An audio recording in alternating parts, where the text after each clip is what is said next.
Naranasan mo na bang gumising sa umaga na parang pinasan mo ang buong mundo sa likod mo? Pero paano kung sabihin ko sa iyo na may lihim na natuklasan ng mga doktor, isang bagay na napakasimple at abot kaya, na maaari magpabata sa simulan natin sa ating unang langis na hindi na bago sa ating pandinig, ngunit madalas ay hindi natin lubos na naunaw. Isipin mo ang puso natin, ito ang makina. Pero hindi lang sa puso ang benepisyo nito. Ang langis ng oliba ay mayaman din sa antioxidants, lalo na ang polyphenols. Ang mga antioxidants na ito ay parang mga maliliit na sundalo na lumalaban sa mga free radicals sa ating katawan. Ang mga free radicals na ito ang dahilan kung bakit nagkakaroon tayo ng pamamaga, paggina ng selula at pagtanda. Kaya kung regular kang gumagamit ng langis ng oliba para mga ring binigyan ng malakas na panangga ang iyong katawan laban sa mga sakit na karaniwang kaakibat ng pagtanda tulad ng arthritis at ilang uri ng cancer. Napakagandang isipin, di ba? Hindi lang sa loob, kundi pati na rin sa labas. Ang mga polyphenols na ito ay nakakatulong din na panatilihing malusog at bata ang iyong balat. Hindi mo na kailangan ng mamahaling cream, minsan lang sagot ay nasa langis ng oliba lang. Selula. Paano natin ito gagamitin? Napakasimpel sa Pilipinas, mahilig tayo sa sausawan, sa paggigisa at sa pagluluto. Sa halip na regular na mantika, subukan natin gumamit ng extra virgin olive oil sa paggigisa ng bawang at sibuyas para sa ating adobo, sinigang o tinola.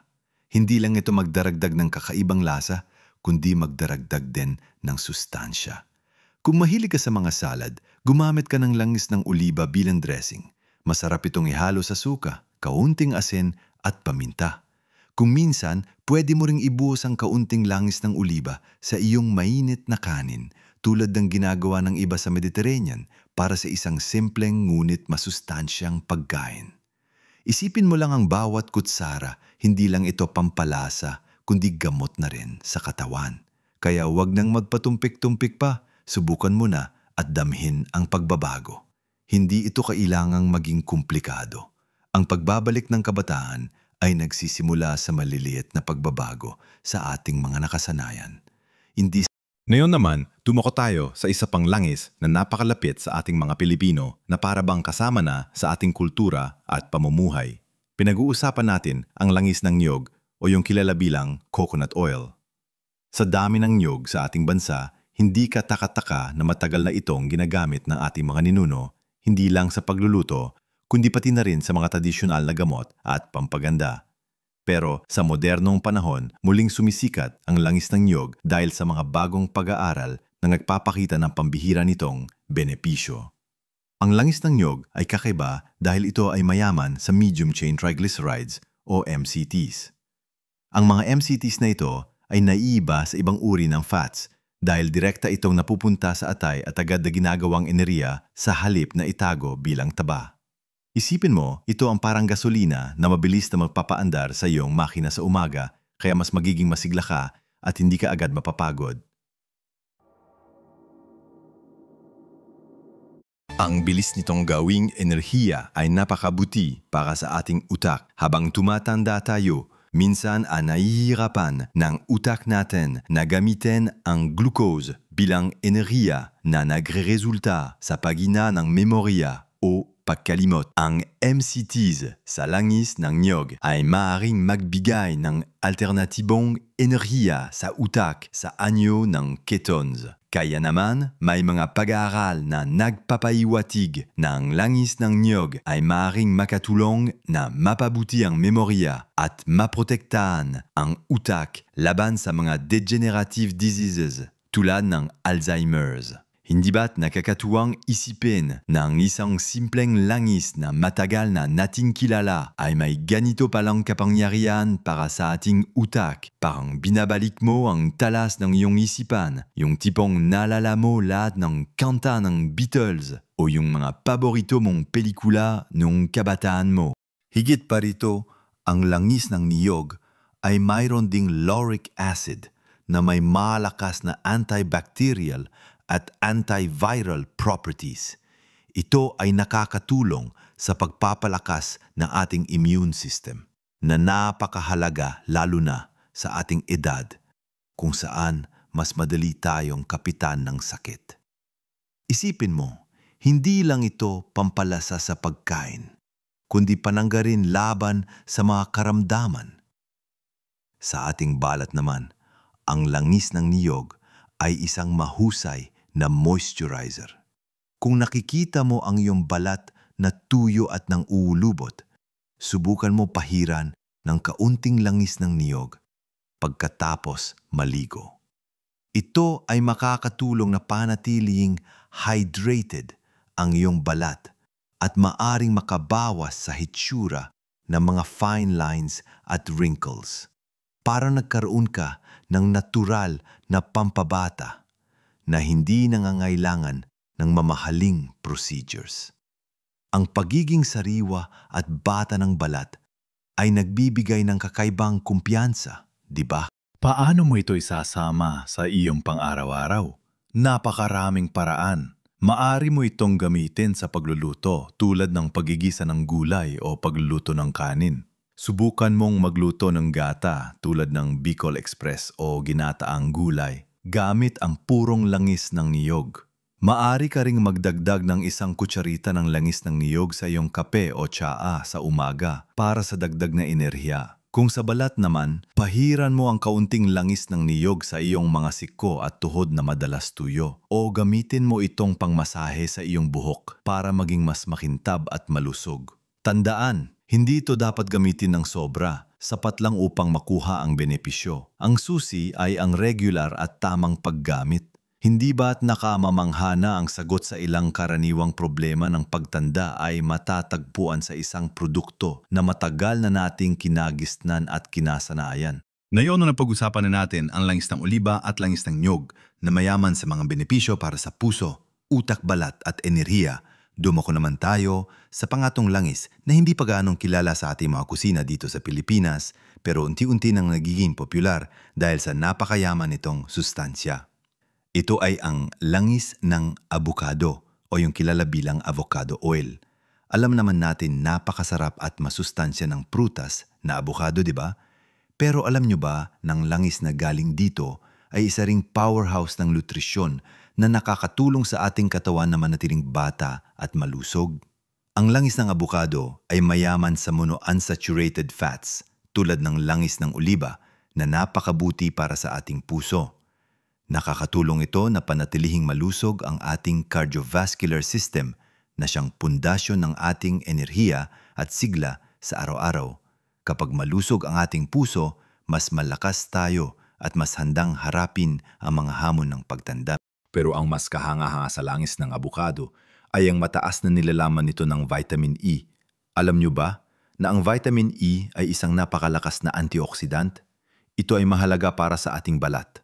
Habang tumatanda tayo, unti-unting nawawala ang natural na elasticity ng ating balat na nagre-resulta sa mga kunot at pagiging tuyo. Ang vitamin E sa langis ng abukado ay nakakatulong na protektahan ang ating balat mula sa pinsala ng araw at polusyon at nakakatulong din na panatilihin itong hydrated at supple. Kung regular kang gumagamit ng langis ng abukado, hindi lang ang iyong loob ang magiging malusog, kundi magkakaroon ka rin ng balat na mas bata at mas makinis ang hitsura. Sino ba ang ayaw ng ganoon, di ba? Parang nakakaroon ka ng natural na glow na parang gumalik ka sa iyong 30 seconds. Dagdag pa rito, ang langis ng abukado ay mayaman din sa lutein, isang carotenoid na mahalaga para sa ating paningin. Habang tumatanda tayo, karaniwan na ang paghina ng ating mata. Ang lutein ay nakakatulong na protektahan ang ating mga mata mula sa macular degeneration at cataracts na karaniwang sanhi ng paglabo ng paningin sa mga nakatatanda. Kaya hindi lang ito para sa iyong puso at balat, kundi para na rin sa iyong mga mata. Napakagandang isipin na ang isang langis ay may ganitong kabuuang benepisyo para sa atin.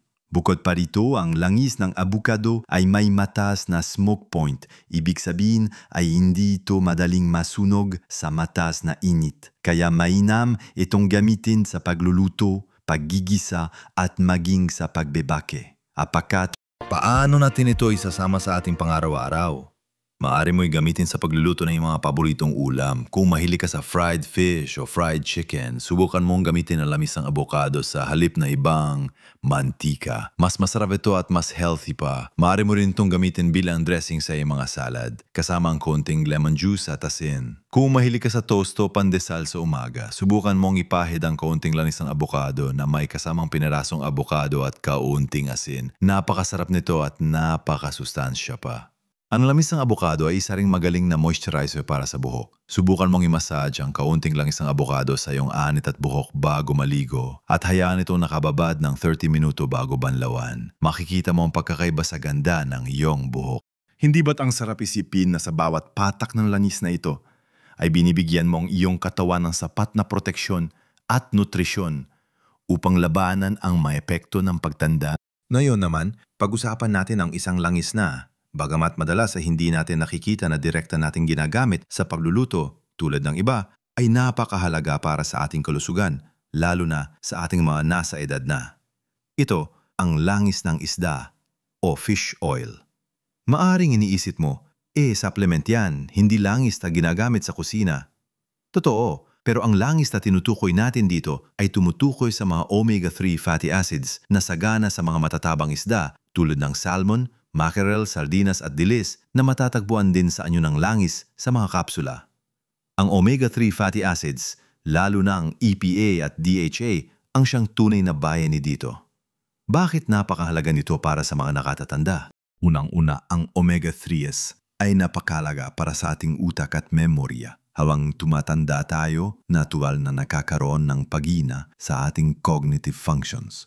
Ang DHA, isa sa pangunahing omega-3, ay isang malaking bahagi ng gray matter sa ating utak. Ito ay parang building block na nagpapanatili ng koneksyon sa pagitan ng ating mga nerve cells. Kung regular nating binibigyan ng sapat na omega-3 ang ating katawan, mas nananatiling matalas ang ating isipan, mas madali tayong makapag-isip at makapag-concentrate, at mas nababawasan ang panganib ng memory loss.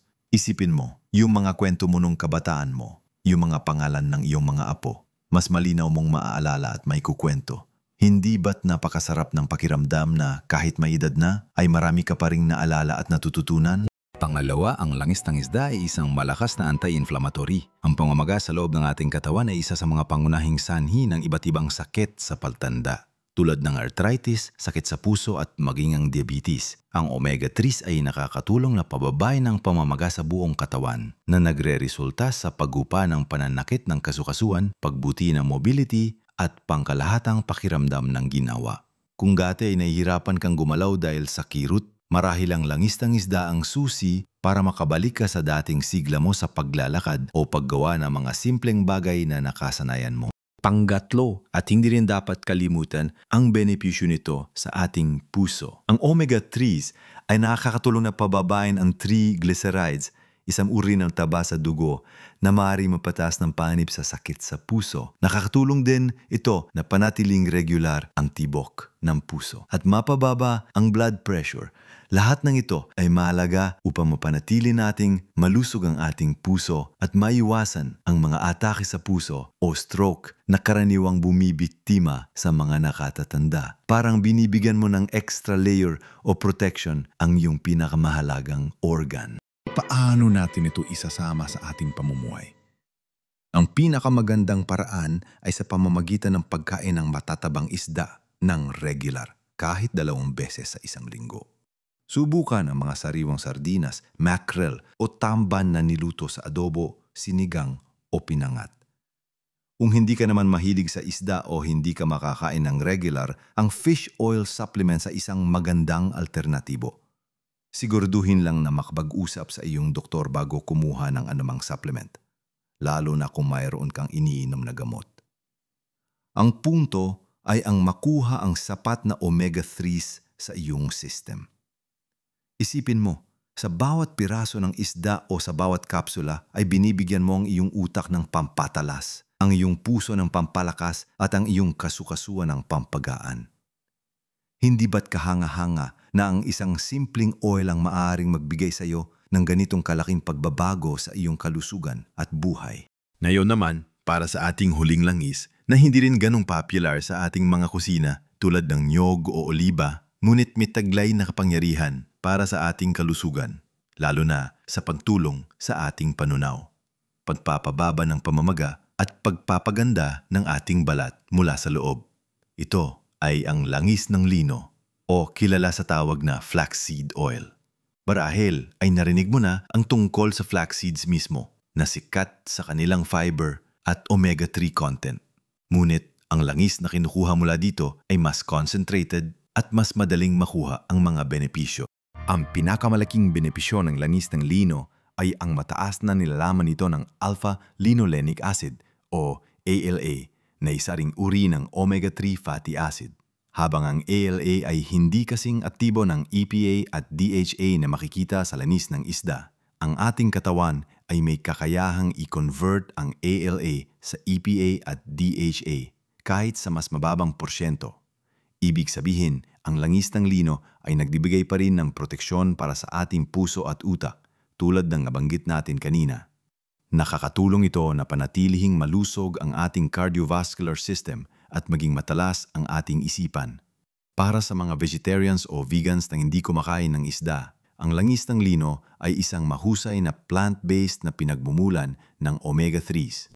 Bukod sa omega-3s, ang langis ng lino ay kilala rin sa pagtulong nito sa ating panunaw. Marami sa ating mga nakatatanda ang nakakaranas ng problema sa panunaw, tulad ng constipation. Ang langis ng lino ay may mild laxative effect na nakakatulong sa regular na pagdumi na napakahalaga para sa paglilinis ng ating katawan at pag-iwas sa pagtamo ng toxins. Kapag maayos ang ating panunaw, mas magaan ang ating pakiramdam, mas mataas ang ating enerhiya at mas malinis ang ating balat. Isipin mo, yung pakiramdam ng pagiging regular at malinis sa loob para naglalabas ka ng mga dumi na nagpapabigat at nagpapahina sa iyo. Hindi ba't napakasarap ng pakiramdam ng ginhawa?